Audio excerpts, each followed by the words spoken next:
Olá, queridos, boa noite, mais um novo começando e você vai ver coisa muito boa e vai ser muito abençoado. Com vocês, o novo.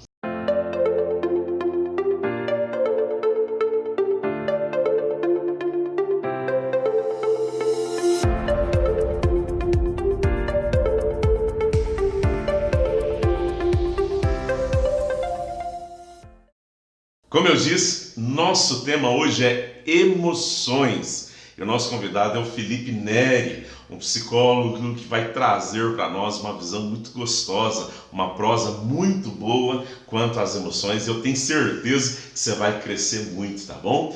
Antes de mais nada, nós vamos cantar um louvor. Quero convidar você para já ir chegando, para aproximar, pega tua Bíblia, pega teu caderno, tua caneta, tem muita coisa para você anotar e eu tenho certeza que você vai ser abençoado. Vamos louvar a Deus primeiro e logo depois eu chamo o Felipe. O Senhor está levantando um grande exército, um povo de guerra capaz de vencer o inimigo. Ele já preparou para nós todo o seu armamento e nos capacita a vencer na terra e céus.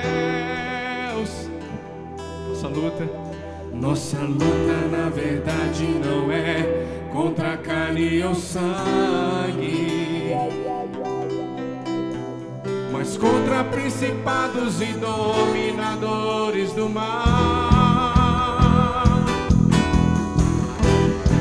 Aleluia! O Senhor está levantando um grande exército. Aleluia! Um povo de guerra capaz de vencer o inimigo. Ele já preparou para nós todo o seu armamento. Nos capacita, Senhor, e nos capacita a vencer na terra e céus. Nossa luta na verdade não é contra a carne ou sangue, mas contra principados e dominadores do mal. Ouve-se o júbilo de todos os povos, os reis se dobraram ao Senhor. Ouve-se um brado de vitória, o dia do Senhor chegou. Ei! Ouve-se em todos os povos que um novo rei surgiu. Impérios reconhecem que sua destra reinará. Leão de Judá, Leão de Judá, Leão de Judá prevaleceu. Leão de Judá, Leão de Judá, Leão de Judá prevaleceu. Pelo Senhor, nós marchamos por Ti, Deus, Deus soberano e fiel.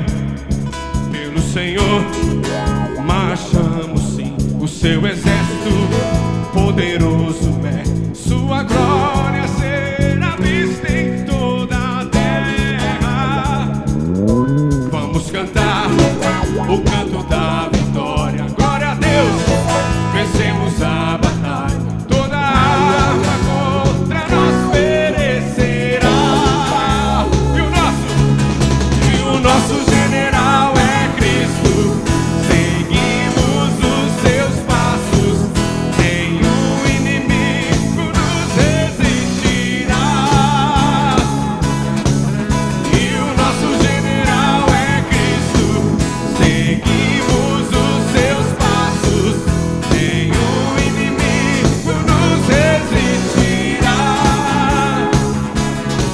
Como Messias, marchamos sim em Suas mãos a chave da vitória que nos leva a possuir a terra prometida. Vamos cantar o canto da vitória. Glória a Deus, vencemos a batalha. Toda arma contra nós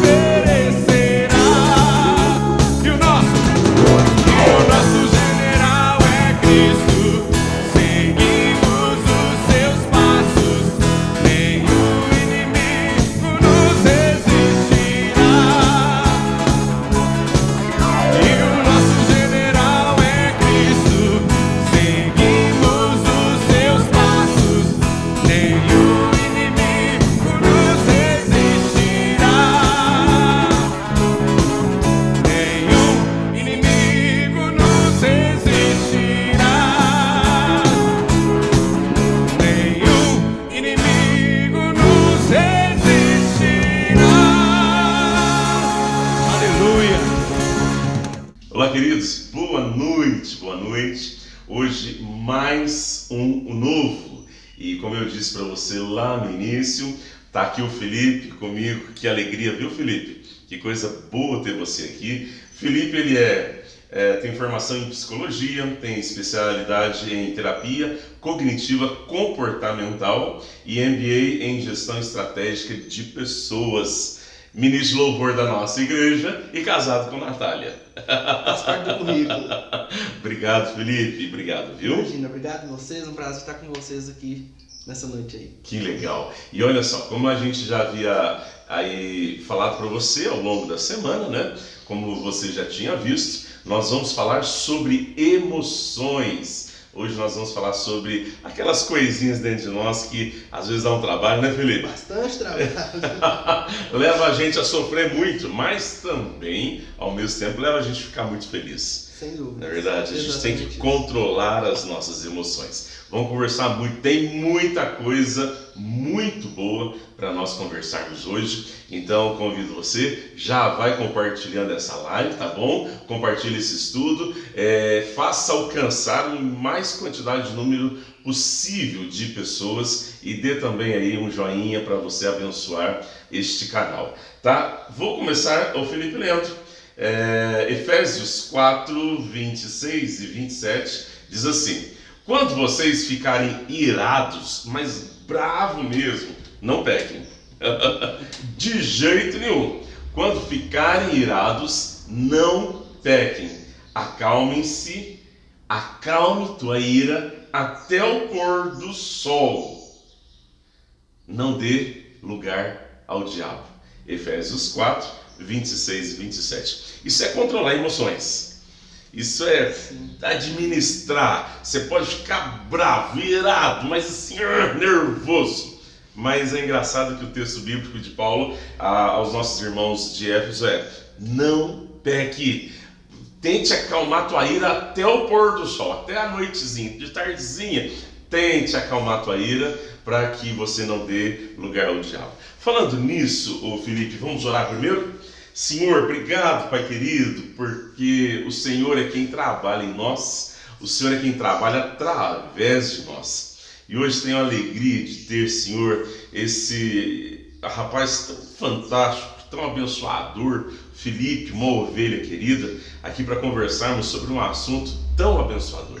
E peço ao Senhor que o Senhor use a vida dele, use a minha vida, para trabalhar nas nossas vidas aqui e também trabalhar na vida do teu filho e tua filha do outro lado dessa câmera, em nome de Jesus. Amém, amém. E amém. Felipe, o que são emoções? Ótimo. Acho que é o melhor lugar para a gente começar, né? Isso. Emoções é como a gente imaginar que o nosso cérebro é como se fosse um grande computador. E os programas instalados lá são para reagir automaticamente a tudo. Isso são emoções. E se é automaticamente, muitas vezes, e acho muito bacana o que o senhor falou sobre isso é controlar a ira, né? Muitas vezes a melhor saída é não controlar. Sim. Porque quanto mais eu tento controlar algumas emoções, e isso eu costumo dar muito exemplo para dieta, por exemplo. Quanto mais, às vezes, é como imaginar que se a gente tivesse uma grande bateria de autocontrole e logo pela manhã, quem faz dieta talvez está com vontade de comer já um sanduba e aí tem que comer aquele alface e essa bateria é usada.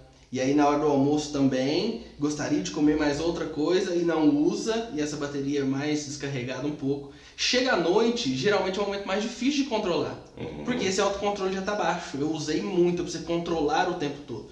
Então, emoções são esses programas para reagir automaticamente, mas já que eu sei que eles são automáticos, como que eu faço talvez não para controlá-los, mas para conseguir realmente administrar na hora que eles vierem? Fantástico. Eu preciso ter sabedoria para lidar com ele. Exatamente. Mas não tentar dominar essa fera. Isso, um exemplo bom disso, acho que essa fase que a gente está vivendo agora, principalmente dos estudantes, né? De ansiedade, daquele famoso branco na hora de fazer a prova, né? O branco, ele é uma das coisas que, por exemplo, a gente não precisava controlar ele. Então, vamos supor que a gente vai dar uma palestra juntos, e aí eu olho para o slide, olho para o público e talvez dê o branco. Talvez se eu tiver lido uma revista ou um artigo só, eu talvez vou ficar assim. Se eu talvez tenha lido uns 3 ou 4, eu consigo me distrair, fazer várias outras coisas. Não quer dizer que o branco não está acontecendo, mas ao me distrair eu mudo de assunto, eu vou para outra coisa e de repente eu não fiquei ansioso com aquela história de ter tido branco. É mais ou menos aquele negócio assim, não vou pensar, não vou pensar, não vou pensar, e tô pensando. É isso mesmo. Eu não sei se você já passou por isso. Não vou pensar, não vou pensar, não vou pensar. E pelo simples fato de eu exercitar que eu não vou pensar, automaticamente eu estou pensando. E estou me estressando. Sim, inclusive assim, uma das coisas da terapia cognitivo-comportamental é a importância que a gente às vezes não dá para os pensamentos. Porque automaticamente toda vez que eu penso em algo, meu cérebro muitas vezes acredita naquilo, né? Que aquilo está acontecendo. E o não nem sempre tem poder.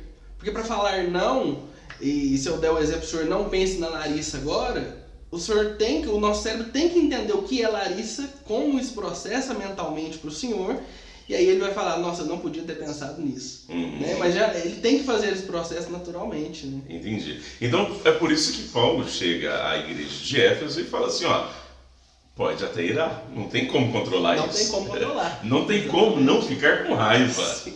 Tá lá, dona de casa, tá lá nossa irmã lá, terminando de limpar o último cômodo, desde manhãzinha limpando a casa, de repente chega o maridão com o pé da roça, pezão cheio de barro e começa a pisar em tudo, e aquela anarquia toda. Como não ficar com raiva? Não tem jeito. Então, passar raiva, ter raiva não é pecado. O pecado é manter nela e não fazer com que ela se acalme. Ela venha ficar branda. E aí acaba tornando pecado porque a irmã desce o cacete no marido. Pega a vassoura, o último pano e desce na cabeça do marido. Pronto, agora já estragou o negócio todo. Mas o ficar com raiva não tem como controlar isso. Não tem como. Por isso que não é pecado. Sim, inclusive medo, por exemplo. Acho que essa fase que a gente está vivendo hoje, uma das emoções talvez fica mais aflorada é o medo, né? E crianças, por exemplo, dormir, né, sozinho geralmente no quarto, a nossa mente cria vários monstros. Ele vê um monstro, vê que a luz está meio apagada, meio acesa, né? A cabeça dele cria vários medos, inclusive, que não existem. Mas naquele momento existe, né? Sim. Na cabeça está real. A partir do momento que acendeu a luz, aquele monstro não existe mais. Em fração de segundos, né? É almofadas empilhadas, não é um monstro. E aí, ele aprendeu a enfrentar aquilo de alguma forma. Ele não precisa ficar controlando. Imagina, se ele fica no escuro, apagado, entra debaixo da cama tremendo de medo, né? Isso é tentar controlar. Sim. Né? E queridos, não sei se você tem acompanhado as minhas lives. Eu tenho tentado trabalhar um pouco isso, Felipe. Eu ouço muito, e é até provável que alguns anos atrás eu tenha até falado sobre isso, que medo é falta de fé. Não é real. E eu tenho trabalhado muito nas lives das manhãs, todo dia, 6 horas da manhã tem live, 6 horas da tarde tem live, tá bom? Nesse canal aqui. E eu tenho falado muito isso, que ter medo não é falta de fé. E como a gente ouve falar isso, sabe? E aí acaba a pessoa pensando, então eu não tenho fé, poxa vida. Eu creio em Deus, eu confio em Deus, mas eu tenho medo. O medo é uma emoção. O medo é uma coisa que nós não conseguimos fazer assim, ó. Parece que o medo está vindo, vou barrar ele. Não tem jeito, ele vem. Agora, falta de fé é você não enfrentar o medo. É não acreditar que Deus é maior do que os teus monstros, as tuas assombrações. É mais ou menos assim. Esses dias o meu menino pegou, saiu correndo de madrugada, foi para minha cama e ele só falou assim, papai, tô com medo. Eu falei, você tá com medo de quê? De ficar sozinho. Eu falei, mas seu irmão tá lá, mas ele tá dormindo. Então, assim, só corpo presente. Tá sozinho do mesmo jeito. E aí eu falei assim pro Theo, mas o que você quer que eu faça? Eu durmo com você. Pronto, ele tá com medo na cabecinha dele, como você disse. Existem assombrações, mas o pai é mais forte. Então eu tô com o pai, agora eu consigo dormir. Então isso é fé. E quando a gente consegue trabalhar isso, olha que fantástico, queridos, emoções. Falei que você ia ouvir muita coisa boa. Quando você consegue trabalhar isso, medo não é falta de fé. Medo não é falta de cristianismo. Medo, nós estamos enfrentando, como o Felipe já disse, nós estamos enfrentando um momento muito complicado. E quem não sentiu medo, quem não sentiu medo, quem não ouviu do seu Zé, da Dona Maria que morreu, que está doente, que está internado, que está no oxigênio, e quem não sentiu medo disso, quando alguém espirra perto de você, agora a gente corre. Então assim, temos medo. Mas assim, aquele pavor que faz a gente ficar paralisado, agora isso já é falta de fé, porque a gente não crê num Deus que é maior do que os nossos medos. Não, e uma coisa, por exemplo, falando em Bíblia, né, o quanto Deus nos fez, né, e Ele foi o programador que colocou esses programas, né, na nossa mente, Ele sabe tanto que a gente já é assim, que, por exemplo, quando José e Maria descobrem que Maria está grávida, né? Ou melhor, quando José descobre, né? O anjo poderia ter chegado para José, ou melhor, ter sonhado, né? Que ele estaria, talvez, contando tudo para ele já. Né? Então, vai ser Jesus, vai ser assim, assim, assim. Não é assim que o anjo chega. A primeira coisa que ele fala, não temas. Não temas. Porque ele sabe que se ele chegar acalmando esse medo, ele vai dar atenção. Sim. Então não fique com medo. Calma. Respira fundo. Deixa eu te contar agora o que está acontecendo. É um anjo aparecendo lá. É um anjo. É um anjo aparecendo. Pera aí, calma, filho. Não fica com medo, não. Deixa eu contar. É coisa boa. Sim. Estou trazendo boas novas. E a gente geralmente, justamente por causa do medo, tende a ficar muito mais inibido com algumas coisas. O medo, na verdade, ele nos paralisa, né? E não só o medo, como diversas emoções que a princípio são negativas, né? Tristeza, raiva, medo, nojo, né? Se a gente sempre pensar que eu estou brigando com um inimigo, eu sempre vou ficar acanhado, porque eu não sei de onde que ele vem, como controlar e tudo isso que a gente comentou. Mas, na verdade, todas as emoções são positivas. O nosso corpo colocaram elas propositalmente para nos proteger. Sim. Então, existe, por exemplo, medo bom e medo ruim. Então, o medo ruim, ou melhor, o medo bom é quando eu talvez tenha uma cobra ali, e aí eu já vi que eu tenho uma cobra ali, automaticamente meu corpo responde de várias formas, minha mão gela, meu coração acelera, e eu corro dali. Foi o medo que me protegeu.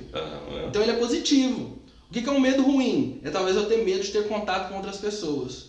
E ele me prejudica em várias outras coisas. Entendi. E a gente pode falar que existe uma classificação de emoções boas e ruins, ou talvez positivas e negativas. Se eu pensar, alegria é uma emoção. E tristeza também é uma emoção. Sim. Eu posso classificá-las diferentemente uma da outra? Sim. Umas como positivas e outras negativas, né? As positivas... alegria, amor, carinho. Isso tudo eu posso classificar como positivo. Posso classificar como positivo. E o mais bacana ainda é que o medo seja negativo, ele pode ser pro bem. Sim. Porque ele preserva. Exatamente. E na verdade, até dentro deles, existe o que é bom e o ruim, como o medo, por exemplo. E até a alegria, ela tem a alegria negativa. Um exemplo que já aconteceu, que eu já presenciei, em um velório cheio de pessoas, um familiar estava rindo o tempo todo. E não estava rindo porque alguém estava contando uma piada. Não, ele estava rindo por causa da situação. Ou seja, esse programinha estava com algum problema. Não é natural que uma pessoa ria num momento de dor. Então tem uma coisa disfuncional ali. Então isso mostra também que há emoções que não se encaixam dependendo do contexto, né? Entendi. O Felipe, os nossos pensamentos vão aí, deixa eu tentar entender isso. Os nossos pensamentos vão gerar em nós sentimentos, que seriam as emoções. As nossas emoções vão gerar em nós atitudes, que seriam as ações. E as nossas atitudes vão formar quem nós somos. Se eu sou irritado, agressivo, se eu sou bondoso. Então, quem me forma isso aí são as minhas emoções.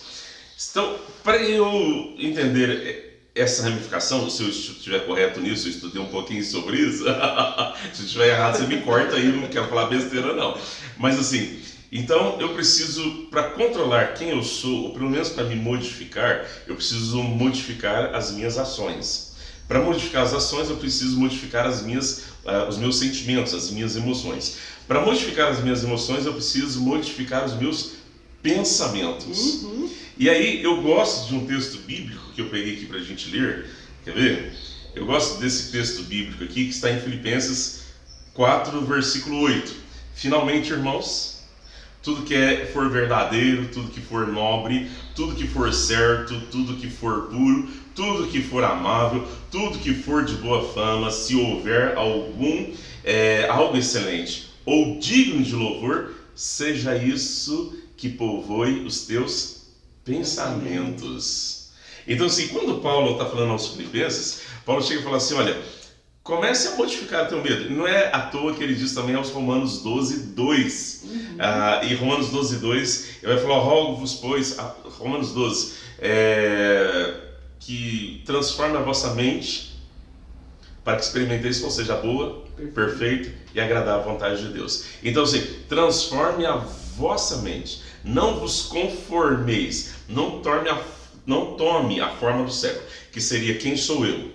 Mas para não tomar a forma do século, aí Paulo joga lá no início. Então transforma os teus pensamentos. O que você consegue me fazer entender e fazer o pessoal lá de casa entender quanto a isso? Qual é o poder dos pensamentos? Sabe? Onde que inicia isso? Eu acredito que lá no seu consultório deve estar povoado de gente por esse momento que nós estamos vivenciando. Sim. Você nunca trabalhou tanto, né, Felipe? E assim, e por muitas das vezes, o que tem povoado é a mente, é o pensamento que tem startado tudo isso. Sim. Uma coisa que é muito bacana disso tudo é a gente imaginar, mais uma vez, o nosso cérebro, mas dessa vez como uma grande caixa d'água. E ela manda água para o corpo todo. Então, se essa água em algum momento começar a ficar suja, tudo que é encanamento que vem dessa caixa vai estar sujo.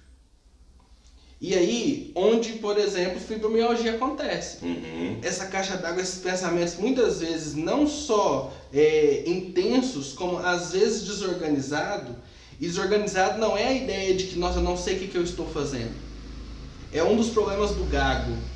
Tem muito gago que ele não tem nenhum problema aqui nas cordas vocais. Físico, nenhum. Qualquer exame que você faça está normal. Mas os pensamentos dele são tão rápidos que a língua e a boca não dá conta de falar o tanto que ele pensa rápido. Por isso que gagueja. Então há dores, por exemplo, que essa caixa d'água, o encanamento já está muito sujo. E aí, para voltar isso atrás, eu preciso simplesmente limpar a caixa d'água. Né? Só que se eu limpo demais, e talvez já aconteceu com o senhor, de abrir a torneira de cedo, a água está até branca, de tanto cloro. Isso a gente poderia falar que é remédio demais. Limpou demais, e aí essa água também não vai estar 100% natural, né? A melhor forma de realmente conseguir, então, ir atrás desses pensamentos, e realmente a fonte é exatamente nesse formato que o senhor comentou. Eu tenho pensamentos e eles geram emoções e eles geram comportamentos. Na verdade, qualquer um dos três que eu alterar, altera os outros automaticamente. Automaticamente. Então, por exemplo, não gosto de acordar cedo. Odeio acordar cedo e meu pensamento todo dia é, nossa, eu gostaria de dormir um pouco mais porque eu dormi muito tarde ontem. Talvez meu pensamento vai ser esse por um tempo. Mas se de todo jeito eu brigo com isso e acordo cedo, 6 horas da manhã todo dia, geralmente depois de 22, 23 dias consecutivos, eu às vezes acordo sozinho. Foi um comportamento que eu mudei e isso começou a mudar as outras coisas, né? Então a fonte realmente é o pensamento, mas a alteração vem do todo, né? E então a primeira coisa, e desse jeito um pouco mais até filosófico, vamos dizer assim, né? Essa caixa d'água ela precisa ser limpa.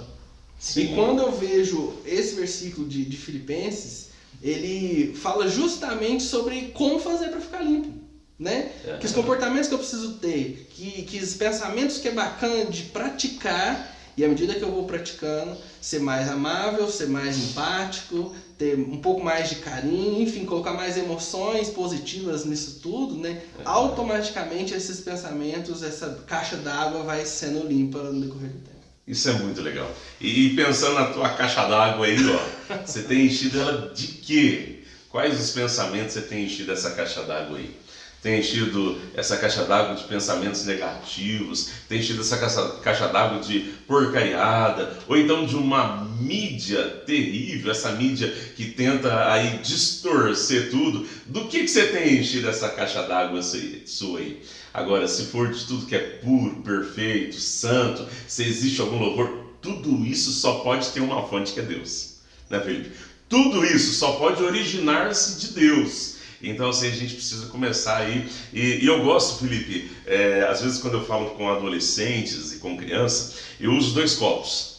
Um copo com bastante sujeira mesmo, e um copo limpinho. E aí eu pergunto, como que este copo bem sujo pode ficar com essa água limpa igual aquela lá?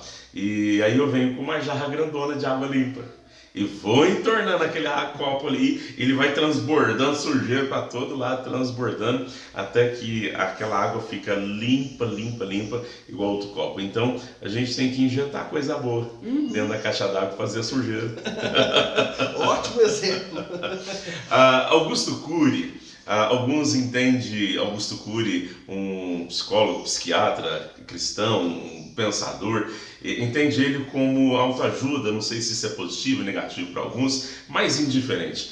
Augusto Cury fala que, eu acho interessante isso nele, uma forma da gente lidar com as nossas emoções interpessoais usando de elogios. E isso eu achei muito legal, porque assim, por quê? Porque o que eu penso do Felipe talvez é sujeira na minha caixa d'água. O que povoa a minha mente, o meu coração sobre o Felipe, talvez nem seja. Mas eu penso desse jeito e acabei pensando e tá cheio de sujeira. E aí Augusto Cury fala assim, comece a fazer elogios, mas verdadeiros, quanto ao Felipe. Vão pensar que eu não vejo nada de bom no Felipe. Nada de bom no Felipe. Mas assim, tem uma coisa que o Felipe é pontual. Eu vou elogiar, eu tenho que exercitar isso. E a partir de quando eu começo a exercitar isso, a minha mente, meu coração, e daqui uns dias os meus atos com o Felipe começam a ser mudados. Isso é muito legal, Felipe. É muito bacana. E isso, em psicologia, tem um nome isso tudo. A princípio, a gente imaginar, por exemplo, que você não vê nada de positivo em mim, é uma distorção. Sim. É uma distorção da verdade. Porque não é possível que alguém tenha só defeitos, né? Então, às vezes, inclusive no seu casamento, nas suas amizades, agora ficando mais junto com filhos, avós e tios, né? Talvez na mesma casa. Deve estar farpa para todo lado, né? É um bom momento para criar distorções. Sim. Né? Como o exemplo do medo que eu dei da criança, né? De criar uma distorção ali. E é muito bacana isso que o senhor falou, porque eu vejo a Bíblia, às vezes, a gente cria distorções ao ler a Bíblia. E a Bíblia, eu brinco que é um livro de emoções. Ele é todo escrito diferente de outros livros muito comuns, na mitologia grega, por exemplo, Hércules, né? Hércules era tido desde que ele nasceu até a possível morte, né? Se é que tem nos filmes, né? Ele é sempre o forte, ele está sempre bem, e na Bíblia não tem essa estabilidade. Eu tenho vários exemplos onde eles começam bem e aí tá dando tudo errado e ele peca mais ainda e aí Deus salva, mas mesmo assim não quer dizer que ele não vai errar. E é cheio dessas emoções variadas. E o apóstolo Paulo, quando eu sou forte, aí que eu sou fraco. Quando eu sou fraco, é que sou forte. Quando eu sou forte, é que sou fraco. E essa mudança faz a Bíblia ser muito escrita para pessoas, né? Entendendo que a gente, ao ler, recebe emoções. E aí, eu li esses dias esse exemplo que eu vou dar agora, eu achei muito bacana que o objetivo com que eu leio a Bíblia muda a forma com que eu a leio e as emoções que geram em mim. Então, por exemplo, se eu quero ler a Bíblia só como um fato histórico, eu estou objetivado a ler ela só assim e eu vou procurar dados assim. E as emoções que vão gerar em mim talvez seja curiosidade, talvez seja uma coisa um pouco mais científica, pesquisa. Se eu abro a Bíblia, ponho o dedo e talvez acho que isso vai ser misterioso demais, vai vir assim qualquer coisa que vir e talvez eu vou pedir para um casamento e aí sai lá em Oséias, né? Pega uma mulher prostituta e aí eu falo, não era isso aqui não. Então assim, se eu procuro ler ela realmente entendendo que ela é de Deus, e que realmente tem fatos históricos ali dentro, mas que isso tudo é para pessoas e tem emoções ali, e a Bíblia foi escrita para nos gerar emoções, sim, né? Sim. Quando a gente pega, por exemplo, Noé. É muito legal, no capítulo 6 de Gênesis, né? É que os primeiros versos, ele não fala de Noé. Ele fala das emoções de Deus. E como Deus também sente algumas coisas. E é muito legal, se a gente ler a Bíblia assim, a gente vê que a Bíblia foi escrita para tentar nos mostrar essa emoção e nos gerar emoção assim como gerou para ele, né? Sim. E por isso todas as consequências depois.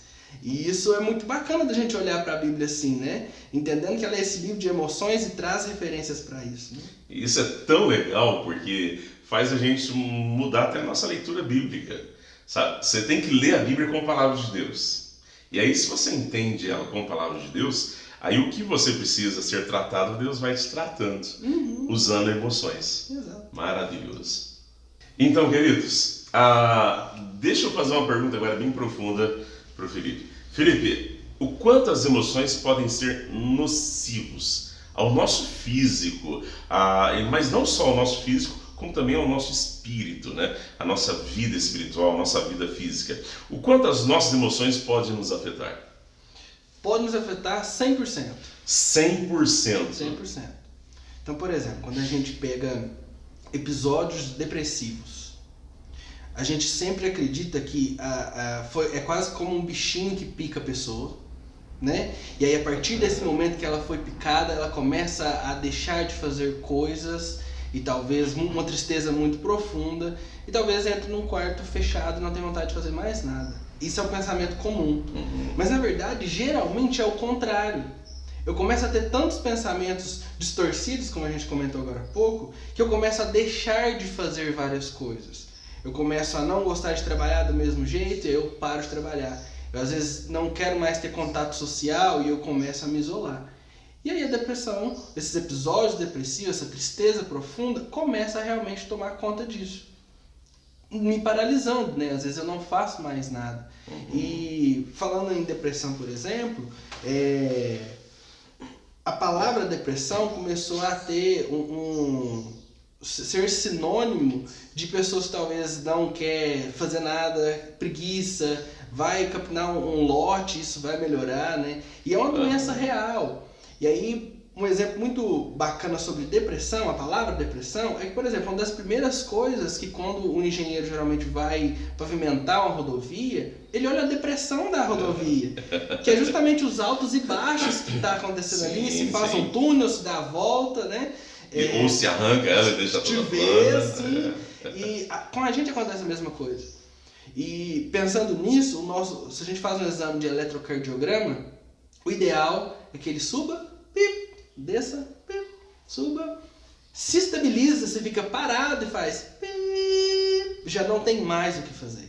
Então é importante que tenha oscilações, mas quando ela estabiliza geralmente no baixo, é onde vem episódios depressivos. Então, resumindo tudo isso que eu acabei de falar, eu tenho atitudes que eu geralmente paro de fazer ou param de ser prazerosas para mim. E agora, justamente na pandemia, a gente começa a ter uma rotina muito intensa de trabalho, às vezes, não consigo ter tempo de descanso, não consigo mostrar para o meu corpo e para a minha mente que há prazer nisso também, que há coisas boas nisso também. E aí, automaticamente, começa a vir esses prejuízos. Eu vou parando de gostar de fazer as coisas, vou não querendo fazer, e aí minha caixa d'água, como a gente falou, começa a ficar mais suja todo o encanamento, e aí eu não tenho vontade mesmo de fazer nada. Ou seja, começou com esses pensamentos que gerou emoções tão negativas. Entendi.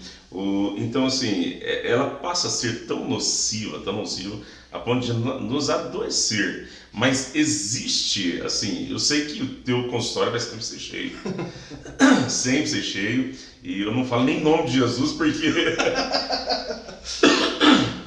vai ser cheio. Nós precisamos aprender a controlar as nossas emoções. Então ele sempre vai ser cheio. Mas existe uma forma da gente perceber isso?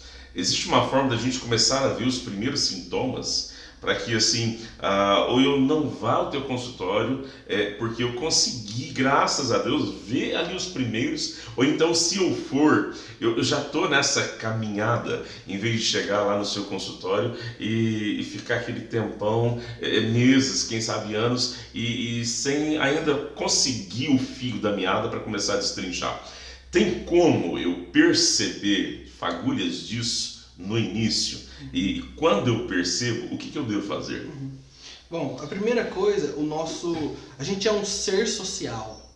A gente foi criado para ser social, né? Então, a primeira coisa é geralmente família, amigos. Começa a perceber que não está legal. Isso é uma primeira fagulha, talvez, extremamente importante. E se você não tem familiares tão próximos ou amigos tão próximos que possam te falar isso, já mostra que tem uma coisa errada. Entendi. Então tá fácil agora, né? Para começar. Sim. Segunda coisa, você mesmo consegue perceber que tinha coisas que você gostava tanto de fazer. Eu era um adolescente tão agitado, eu era uma criança que gostava de viver, vamos dizer assim, de aprontar, de estar junto. E eu mesmo talvez precisei mudar sozinho, solteiro, estou em outra cidade e eu já começo a não ver muita graça naquilo que eu faço. Será que a vida é só isso? É só trabalhar? Eu acordo cedo, trabalho, almoço, trabalho mais um pouco, de noite eu chego em casa, vejo um filme, talvez eu não anime nem ver um culto, durmo e no outro dia tudo de novo. Então assim, eu mesmo, se eu olho para trás, eu falo assim, nossa, mas eu já fui diferente, não era assim. E aí vem uma importância muito grande do autoconhecimento. Eu realmente me conhecer bem, me conhecer o suficiente para isso, né? E vem aí a importância e a Bíblia traz muito claro, jogando para o lado da psicologia, né? A Bíblia traz muito claro a importância do conversar, do confesse seu pecado aos outros, né? E eu vejo isso e trago esse versículo, por exemplo, como o nascimento, vamos dizer, entre aspas, da minha profissão. Então talvez eu não tenha um irmão muito chegado, talvez eu não tenha um parente muito chegado, talvez eu não consiga falar com um pastor da igreja, mas eu posso procurar um psicólogo. Psicólogo, há um tempo atrás, foi visto muito como aquela profissão que cuida dos loucos, né? Sim. Mas na verdade é muito pelo contrário. Loucos, tido como loucos, é o que eu menos atendo. Porque psicologia, se a gente pensar que quando eu tô com o dente doendo muito, eu já corro ao dentista. Sim. Se a garganta começa às vezes a arranhar, eu já vou ao médico. Mas se envolve emoções, relacionamentos, comportamentos que não estão tão legal, eu não procuro ajuda. Por quê? Eu tendo a achar sempre que eu dou conta de controlar minhas emoções. Ou então que não precisa, né? Ou então que não precisa. Não, isso é besteira. Sim. Isso é só canseira. Não, às vezes você está chegando já no quadro inicial de depressão e a gente está achando que é canseira. E é por isso que existe hoje profissionais na área. E isso que o Felipe disse, nós já conversamos algumas vezes, né, Felipe? Eu estou com 40 anos já, e acredito dos 1980 para trás, ouviu muito isso. Psicólogo é coisa de doido, não vou em psicólogo de jeito nenhum. De 1980 para trás, nós fomos ensinados nessa escola e, pelo contrário, eu vi um psicólogo uma vez falando, o Felipe, não sei nem quem foi que falou isso mas nós seríamos muito mais felizes e controlaríamos muito mais as nossas emoções se nós frequentássemos psicólogos por muito mais tempo, ou mais cedo possível, porque essa ideia que o Felipe está falando é verdade. Às vezes você não consegue se abrir com ninguém, mas você vai num profissional, você se abre com um profissional, e essa parte terapêutica traz benefícios maravilhosos, e até porque também muitas curas é para pôr para fora só, né? Exatamente. E o problema de acumular alguns problemas, eu brinco, é igual unha encravada. Talvez você que já encravou sua unha aí, você vai saber bem do que eu tô falando, né? Tem horas que tá doendo demais já. Eu já não consigo mais pisar no chão. Sim. E na verdade, talvez a melhor forma de curar uma unha encravada não seja arrancar a unha. É um furinho que eu faço, simples, um furo com agulha, uma ponta tão fina. Esse pulso sai, e a partir do momento que o pulso sai, talvez a dor já passa. Não precisa nem amputar o dedo. Não precisa. Ou nem tirar a unha, ou talvez até aquela unha que está incomodando nem precisa ser tirada. Sim. E emocionalmente isso acontece também. Né? Se eu acumulo tantos pensamentos, tanta coisa negativa, esse pulso, né, vamos dizer assim, a partir do momento que eu coloco para fora de um jeito certo, com a pessoa certa e num ambiente talvez realmente seguro, vamos dizer assim, isso talvez automaticamente comece a vida a ficar um pouco mais leve. Né? Na minha sala pastoral, Felipe, acontece muito isso. Às vezes chega um problema tão sério, tão, sabe, terrível na minha sala, que a pessoa coloca para fora e chora as pitangas, tal, e tem vezes que no meu pensamento, Deus, eu não faço ideia o que eu falo, o que eu respondo, que palavra eu dê, eu dou, eu não faço ideia, Senhor. Deus fala assim comigo, cala a boca e só ouve. Só isso. E aí, Felipe, eu termino de ouvir um longo tempo. E aí eu falo com a pessoa, posso orar pela tua vida? Posso, de pastor, oro, e ela sai de lá, obrigado pastor, obrigado. Você precisa entender isso também nos teus relacionamentos, sabe? Às vezes tua mulher só quer pôr pra fora, então assim, você não faz ideia, você não gosta desse negócio de DR, discussão de relacionamento, você não gosta, você acha isso é uma coisa que enche a sua paciência. Mas não, deixa a pôr para fora. Às vezes você não vai nem saber o que você vai dizer. Não, só dê o ombro, né, Felipe? Dê o ombro, deixa chorar as pitangas todas ali. E você vai ver só que isso traz cura maravilhosa. E não é à toa que muitos salmistas fazem isso com Deus, né, Felipe? Ele se jogava, Davi, eu me raso na tua presença, eu me derramo na tua presença. E quando Davi colocava para fora, Davi não era o homem segundo o coração de Deus, porque não errava. Pelo contrário, ele era um homem segundo o coração de Deus, porque quando errava, ele já punha para fora logo, já assumia o erro, sabe? Uma das coisas que a gente tem grande dificuldade e que atrapalha nossas emoções, assumir os nossos erros, as nossas falhas, a nossa pequenez. Quanta coisa deixa a gente doente. Olha só, tudo isso envolvendo emoções. E então a gente fica doente. A gente fica doente. E Davi, acho que esse exemplo que o senhor deu dos Salmos, né? Eu costumo dizer, se alguém me perguntasse, eu quero começar a ler a Bíblia hoje, nunca li. Por onde que eu começo? Ele começa pelos Salmos. Porque ele é repleto de emoções e talvez é o lugar que você vai se identificar. Você fala assim, nossa, mas eu estou passando por isso aqui mesmo. Nossa, que bacana. É um refrigério em águas calmas, né? Um passo verdejante. E aí isso começa a criar coisa na nossa imaginação e fala, nossa, faz sentido para mim. Sim, né? Isso é muito bom. E, Felipe, as emoções, elas vão trazer coisas boas, vão trazer coisas ruins, vão trazer momentos de felicidades, vão trazer momentos de tristeza. Mas você disse uma coisa lá no início, nós precisamos delas. Precisamos. Não tem como viver sem emoção. Já pensou? Você não fica triste. Não, tem hora que você precisa ficar triste. Você não fica com raiva. Não, tem hora que você tem que ficar com raiva. Não dá para ficar isento das emoções. Mas nós precisamos controlá-las. E de que jeito? Qual a forma mais simples para controlar minhas emoções? É muito curioso e não tão simples, né?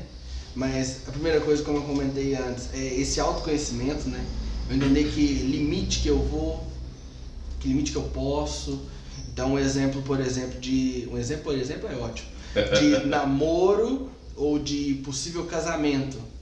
Se eu estou com uma pessoa onde, sabendo que defeitos e qualidades todo mundo tem, mas o defeito daquela pessoa, talvez, para mim, ele é insuportável.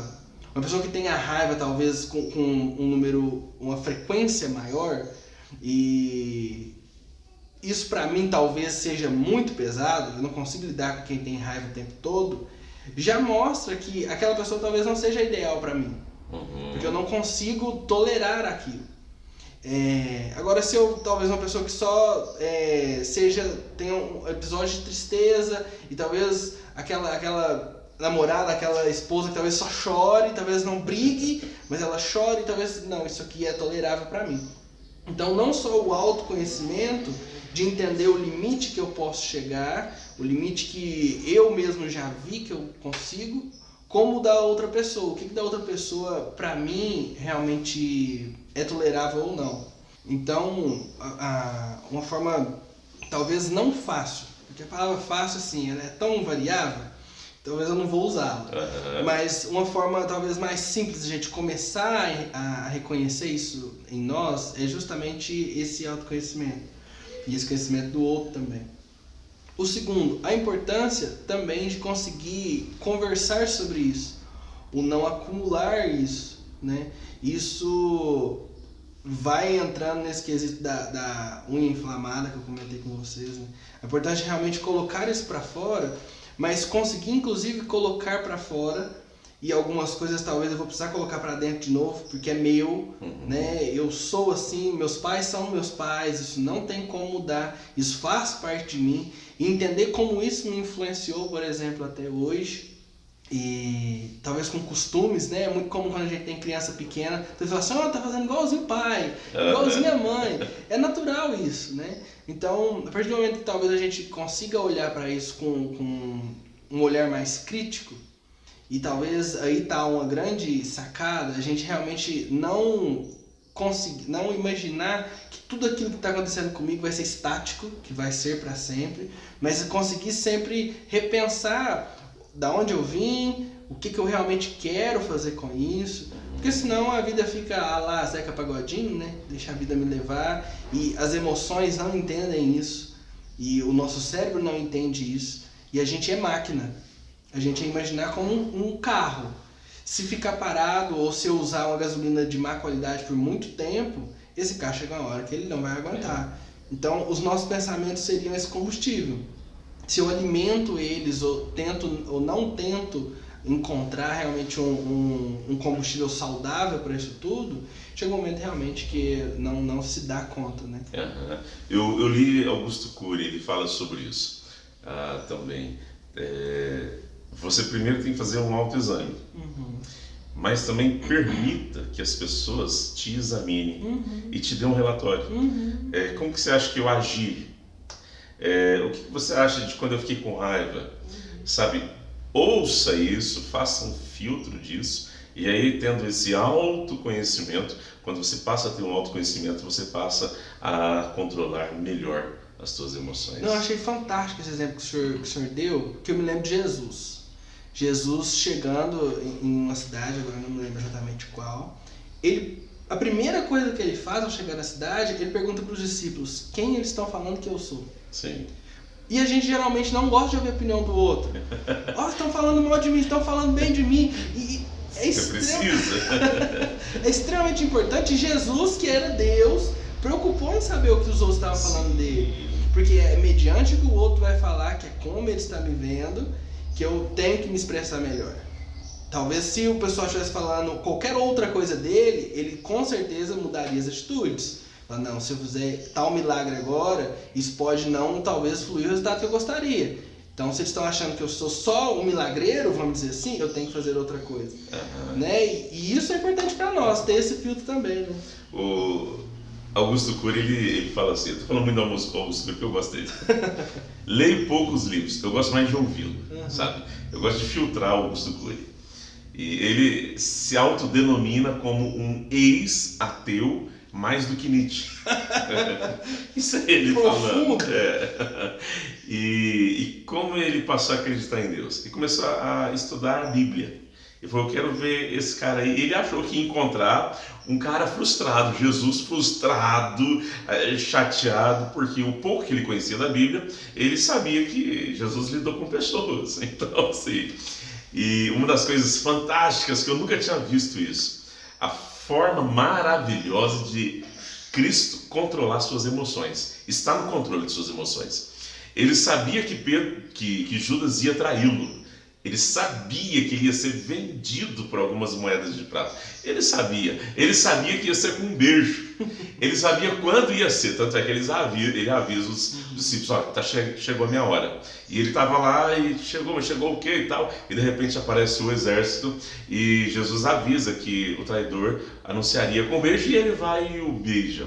Sabe? Jesus sabia de tudo isso. Mas quando o traidor chega, a primeira coisa que você está frente a frente a um traidor, a primeira coisa, ou você surta naturalmente, ou você surta e torna-se a vítima, ou então você surta para agressividade.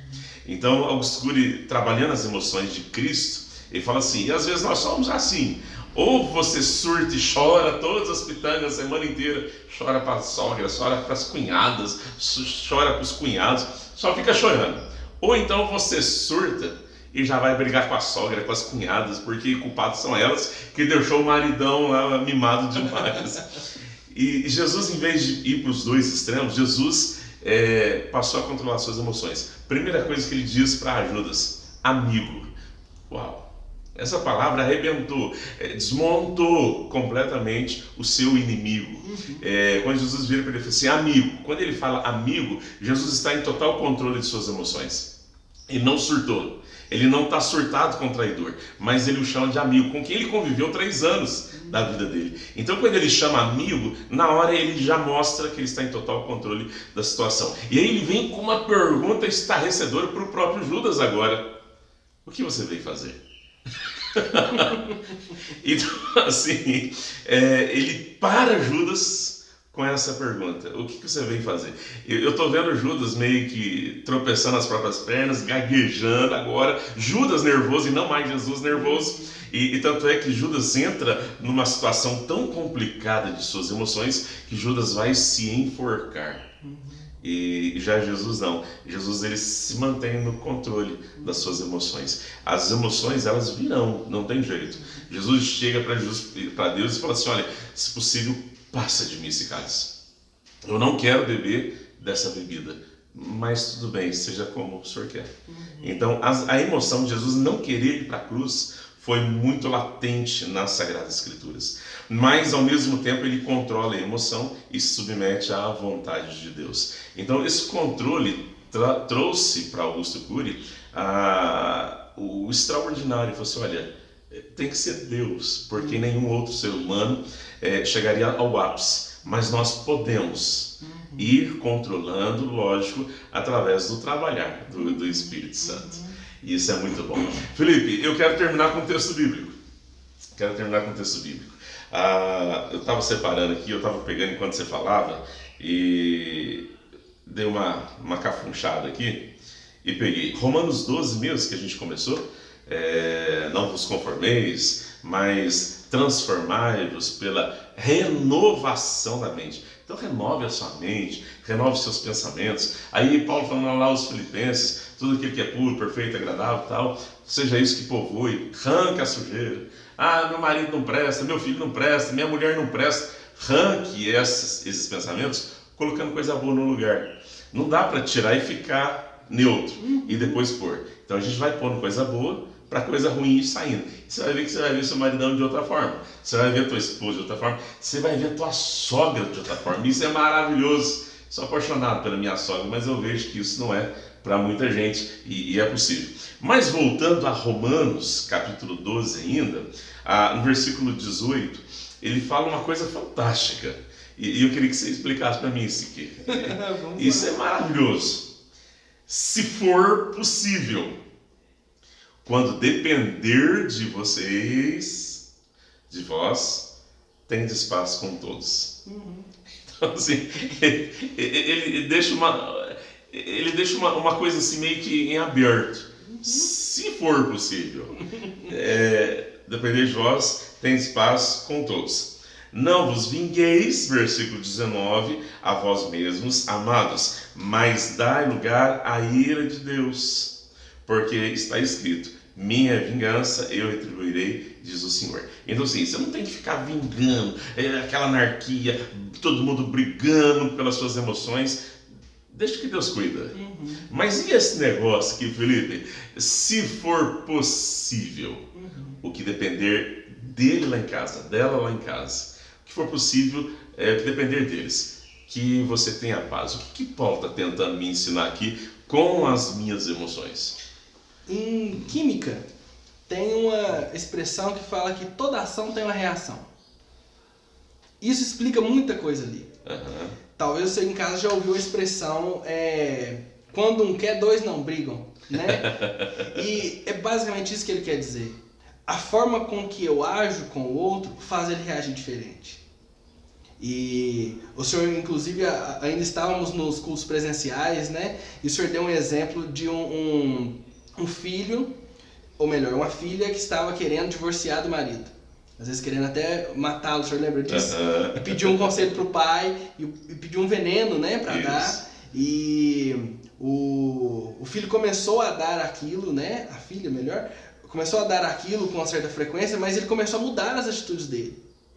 E automaticamente a outra pessoa mudou também. E aí chegou no final, ele já não queria mais que a pessoa morresse, né? E aí o pai avisa que na verdade lá tinha farinha nesse potinho e não veneno, né? Isso mostra o ser, se possível. Então assim, na maioria das situações, para não dizer 100% delas, depende de como eu ajo. Então, se possível, porque é natural, e isso é muito importante da gente entender, que é natural também ter dias ruins. Tem dia que eu também acordo com o pé esquerdo, né? Tem dia que o pastor também não está bem. Às vezes o pastor é visto quase como um santo, né? O pastor não erra, o pastor não peca, o pastor não fica triste, né? E tem dia que a gente também não está bem. E aí eu vejo, se possível, porque talvez vai ter dias que vai ser mais difícil, talvez, tentar controlar, tentar entender essa emoção. E aí para isso é importante, talvez, eu evitar atritos. Porque eu já não estou bem. Eu sei que o outro talvez não vai me fazer tão bem assim também. Então, se depender de mim, eu saio um pouco, respiro, falo, não, hoje eu não vou responder. Porque se eu responder agora, que eu cheguei 6 horas do trabalho, fiz 3 horas extras, e aí se eu realmente responder agora, vai ter atrito. E geralmente, como aquela bateria de autocontrole já foi muito usada durante o dia, aí tem discussões. Então, dependia de mim uma parte, dependia do outro também, mas eu não estava bem. Inclusive, me perdoar por isso. Né? A gente, é natural que erre, é natural que eu também fale coisas, mas por que não pedir perdão? Né? Por que não chegar e falar, não, realmente, ontem eu não estava muito bem, me desculpa, mas o que você estava querendo? Né? Então, o se possível é porque, se ele colocou se, é porque é possível. Né? Como também talvez não seja. Em alguns momentos mais difíceis de ser. Isso. Né? Mas é muito natural tudo isso. Mas o mais bacana é a gente se permitir todo esse mar de emoções, conseguir inclusive se conhecer o suficiente para saber, não, hoje eu não posso discutir, hoje eu tenho que evitar fazer tal coisa, hoje eu tenho que dar um jeito de pôr isso para fora com esporte, no meu caso como música, né? Tem que colocar isso para fora, que aí eu consigo talvez ter um diálogo depois de um bom banho, né? Então, voltando lá ao início de onde eu comecei, toda ação tem reação. Se eu agir diferente, com certeza a reação que essa outra pessoa vai ter vai ser diferente também. Entendi. Então, você viu, Paulo é fantástico, a palavra de Deus é fantástica. Nós precisamos controlar as nossas emoções, nós precisamos controlar os nossos pensamentos, controlando as emoções, controlando os atos. Mas como que a gente faz isso? É aos pés de Cristo. Não existe possibilidade sem estar debaixo dos pés de Cristo. Entendendo que a origem de quem nós somos, você está lembrado? Somos imagem e semelhança de Deus. Então, se a Bíblia fala que Deus ira, por isso que você fica irado, por isso que você fica bravo. A Bíblia fala que Deus se alegra, por isso que você fica feliz, por isso que você fica alegre. E a gente ouviu hoje com o Felipe que essas emoções, todas elas, são para o nosso bem. Isso nos forma, isso faz quem nós somos. Mas precisa ter limite e precisa ter equilíbrio. Nada muito lá em cima e nada muito lá embaixo. Mas naquele equilíbrio, quando precisar subir, sobe. E ganhou uma promoção, ganhou um presente, se alegre, vai festejar essa alegria. Nasceu um bebê, vai festejar isso. Morreu alguém, vai se entristecer, né, Felipe? Vai curtir a sua fossa. Eu falo isso, quando eu falo com um adolescente, eu falo isso. Já chorou a sua fossa do término de namoro? Já, pastor, já chorei. Quanto tempo? Faz 3 meses. Para com isso, 3 meses. Então, assim, 1 semana, 2 semanas, fica lá choroso. Mas depois levanta, vai viver a vida, porque se a gente não tiver esse equilíbrio, a gente não consegue e vamos adoecer mesmo. E vai ter gente que não vai conseguir, vai adoecer, e aí você precisa de alguém, você precisa de um ombro amigo, você precisa de alguém em quem você confia, e você às vezes sim vai precisar sim de um profissional, você vai precisar procurar um psicólogo, porque é uma ciência que Deus colocou nessa terra, é uma ciência que Deus deixou para nos abençoar, para nos fazer até entender um pouquinho mais quem nós somos. Sem dúvida. E a origem de tudo isso é Deus, aos pés de Cristo. você vai ser muito mais controlado. Se é muito raivoso, você vai ficar um pouco mais amoroso, você vai ver só. Se é meio bobinho, toma pancada de todo mundo, você vai começar a irar um pouquinho mais e ele vai pôr o pessoal no lugar. E tudo equilibrado, você vai ver. Deus é quem nos equilibra. E aí eu termino, Felipe, com o fruto do Espírito. E o fruto do Espírito é maravilhoso, e ele parte-se, eu gosto de pensar no fruto do Espírito como se ele fosse uma pocã, uma mexerica. E aí cada gominho é aquilo lá, amor, bondade, fidelidade. Então assim, vai pegando tudo, mas tem o domínio próprio e tem a temperança. Tudo como parte do fruto do Espírito Santo. Então assim, você quer ficar controlado mesmo? Tem hora que você vai dar uns piti violentos, mas quer ficar controlado, que o fruto do Espírito Santo seja produzido em você pelo Espírito do nosso Deus. Busque isso dele. Vá em suas orações, fale com o Espírito Santo. Hoje mesmo, pela manhã, eu falava isso na live. Falava que você precisa buscar mais, falar mais, conversar mais, orar mais com o Espírito Santo. E peça para ele produzir em você o fruto dele. E você vai ver que você vai ter suas emoções bem mais controladas. Você será muito mais feliz. Porque quem tem emoção controlada é mais feliz, né? Com certeza. E aí quero dar uma adenda, inclusive, no que o senhor falou do domínio próprio, o quanto que, por mais estranho que pareça, para ter domínio próprio a gente tem que treinar.